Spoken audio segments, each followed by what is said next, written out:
لوی باجار قدیم کوج هر نتوی کسان خود گره کسی که آرمن هی کو ناوی وی مگردش ازجامه جدما عثمانیان و حتی آوابونا ترکیه هجمارا کسین آرمن گلکی کم بویه گلک جوان مجبور مانج برهن آلوزیان ترک ولات باو کالین خواب کن لبرز مگردش هیچ لویه که نفکریه و گوتیه از چوا بجی دل ولات خواب بجیم و کوچا داویجی دیسال ولات خواب بکم او نهال وی کارگاه خواه پشوکته کار درونت که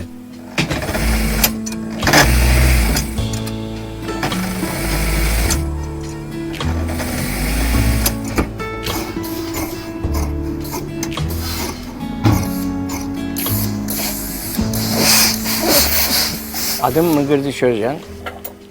ناوی من مگرداش ازجانه. من ده سال 1970 ده لبایگلو دست به کاری کرد. 5 سال من دوی کاری ده در باز بو. ام باس لخواج باشارو که کوپنکو گریدای باشار موشه. جور جی مزنین ملی خستن چونه قیصریه. ام جیل ور هاتن الدنیای. ده سال 1951 ده دیسان ام مجبور مانه کوچبر استانبول بکن. جوی دمی و ورده ام لششلی دجین. باوی من جوی دمی و لخوارنگاهن کار کریه. وقتا کو او دمن برتین بیراوی کو بچه زور و زحمتی جیانا خو بردوام کرنه برز مگردش گلکی هستیار دبه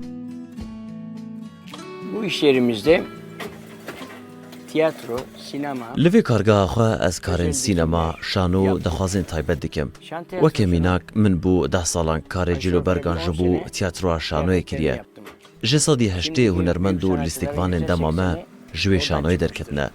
جه شناشم بگره حتی آجدا پکن. من جبو گلکان کستومان افراندنه.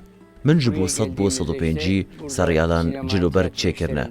وکی میناک کوارتلا ویدیسی بیر عمر یتمز و هود سریالا سوسکو لستاره تپاش کرنو جناف دنه. televizyon dizisine kıyafetler yaptık.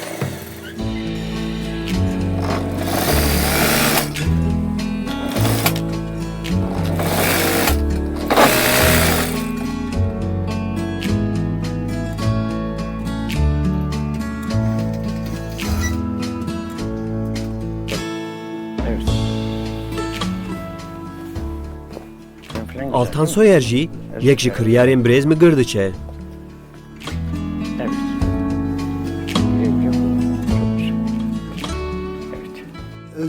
قاسی 20 ساڵایە ئەز و برێز ئۆزجان هەفتوو ناس دکن ئەو کەسێکی هونەرمەندە شخۆ دەما هون لوێنەیەن دیوار بنێرن خویایەک و ئەو کەسێکی هۆستە و هێژایە هەرچی جوورە قوماش بەژی تام لە گۆر دلێوە چێ دکە دوی زەمانیدا هۆستەیەن وسا زێدە نەمانە ئەس بخۆ ژووی گەلێکی مەمنونم بدل ڕەحەتی ئەم کارێ خۆلباوی ددن چێکردن خۆدێ قووەت و سەحەتێ بدەوی هێوی دکم بۆ وەختێکی دوور درێژ ئەم کار بن بویرە کار بکن. Aret Özcan jî kurê migirdiç Özcan e. û li dikana xwe her cure cilû bergan hem difroşe hem jî dişîne derveyî Tirkiye. Şöyle söyleyeyim, Osman Bey'in göbeğindeyiz. Em li Osman Bey'in ev der navanda vî kariye. Li Amerika jî berhemên vir hene.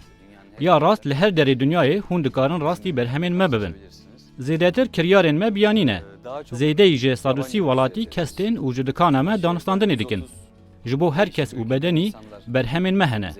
Em diyarî didin ew kesên ku di carekê de 5 perçejil dikirin. Dünya êdî bûye cihekî piçûk. Kiryar bi WhatsAppê tiştên ku dixwazin bo me dişînin. Li buhayê wê dinêrin û dema dikirin pareyê xwe dişînin ser hesabên me yên bankê. û em jî tiştên ku kirîne bi kargoyê bo wan dişînin. Angu ji cihê ku rû dinên danûstandina xwe dikin. Hoş geldiniz. Merhabalar.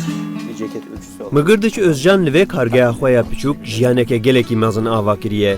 Tevî zordariya ser jiyana vê civaka Armenan ev hosteyê hêja hewl dide ku jiyana xwe berdewam bike û ji bin vî barê giran rabe. Hêja Bawdû Rûdal İstanbul